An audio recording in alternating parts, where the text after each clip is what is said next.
If you have been living under a rock for the last couple of years, I have a bit of a rude awakening for you because there's this little thing called ChatGPT and a whole army of bots just like it that have quietly become a part of our everyday lives in a very short period of time. Now, before anyone panics, no, the robots have not officially taken over the world, but I am also low key not joking when I say the world is already shifting in a lot of industries.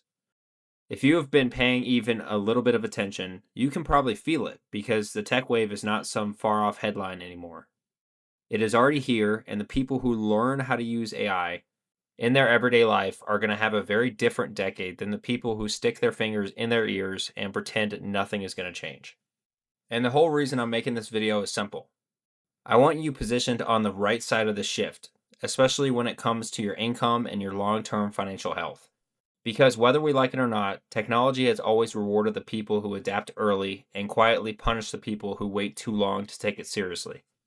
You do not need to become an AI bot yourself, because yes, you still need to use your brain, but you do need to understand what is happening and start thinking about how these tools can give you a leg up in your career, give you a leg up in your productivity, open up new side hustles for you, and ultimately help improve your finances.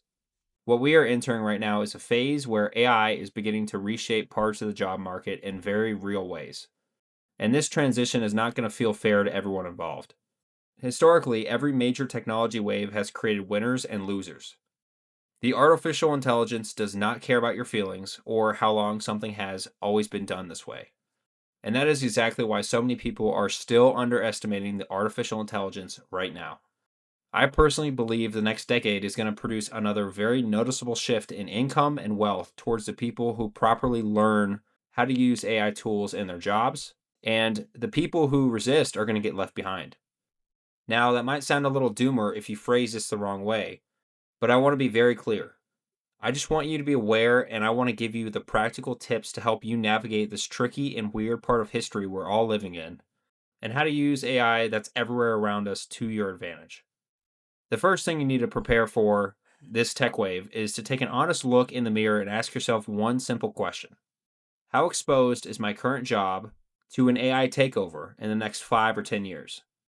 And if your immediate reaction is, honestly, I have no idea, that is completely fine. Most people have not actually sat down and thought through this in a lot of detail. But you do have to be real with yourself instead of just assuming your role is automatically safe because it feels stable today. Think about all those people that went to college maybe like 5 or 10 years ago and got computer science degrees. There's a lot of those people that did not see this AI wave coming. It's not like computer science is a completely dead area, but those that made it through the AI wave developed additional skills that made them irreplaceable and learned how to be more effective with the AI. I'm going to throw up a screenshot here of the roles that could be more exposed to an AI takeover. But the goal here is not to send you into a crash out mode and a panic mode, because it is very healthy to at least be aware of this. I mean, shit, this list here was probably created by AI itself, which means we are basically living in an AI inception at this point, whether we like it or not. So you might ask yourself, okay, if parts of the job market are clearly shifting or getting replaced by AI, how do you position yourself to succeed if your job is on this list? Well, that's a great question, and I'm going to provide an answer for you. You first have to start by developing skills that are much harder to automate. Things like high quality communication, relationship building, managing teams, being a leader. Historically, those skills have held their value much longer than others and have survived the test of time. Second, instead of viewing AI as the enemy, start learning how to use AI to make yourself more productive in your current role because you know the saying, if you can't beat them, join them.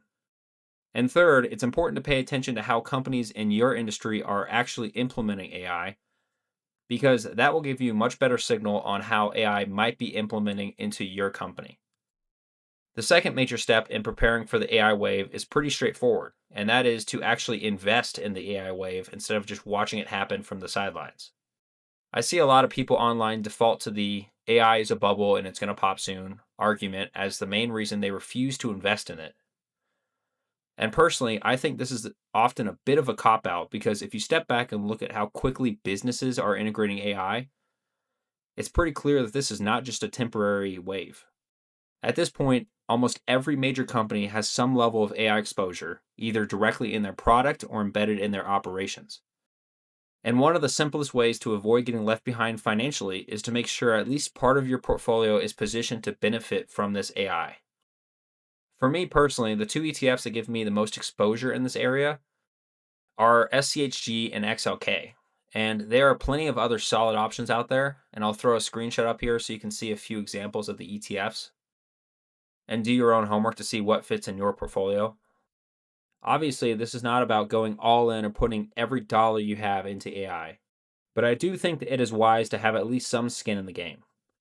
When I look out over the next couple of decades, I personally believe AI and the broader tech market have a very strong chance of being one of the top performing areas of the market.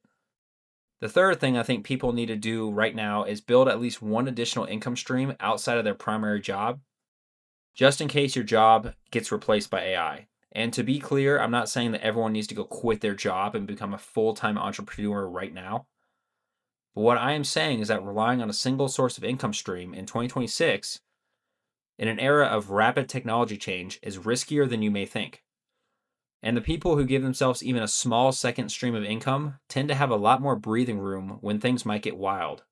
Now, with that said, I do want to throw a quick caution flag in here because the last thing you want to do is get sucked into every new AI trend purely out of fear of missing out. You do not need to master every new AI tool. You do not need to pay for every new shiny AI subscription that pops up. You do not need to pivot careers tomorrow. And please do not definitely abandon a solid profession that still has a strong demand. What you do need is awareness, adaptability, and a willingness to upgrade your skill set over time instead of staying frozen while the world keeps moving forward. At the end of the day, the tech wave itself is not something you can control, but how prepared you are for it is absolutely within your control. The goal is not to fear the technology, but to stay sharp, stay aware, and keep putting yourself in a position where you benefit from this shift. And one last thing, please do not turn yourself into an AI bot in the process. Keep using your brain, keep thinking critically, and keep learning how to navigate the world that is unfolding right in front of us. So that's all I have for this video. I'd love to answer the questions that you may have regarding AI, so please leave them down below in the comments. And as always, I appreciate you being here, and I'll see you all in the next one.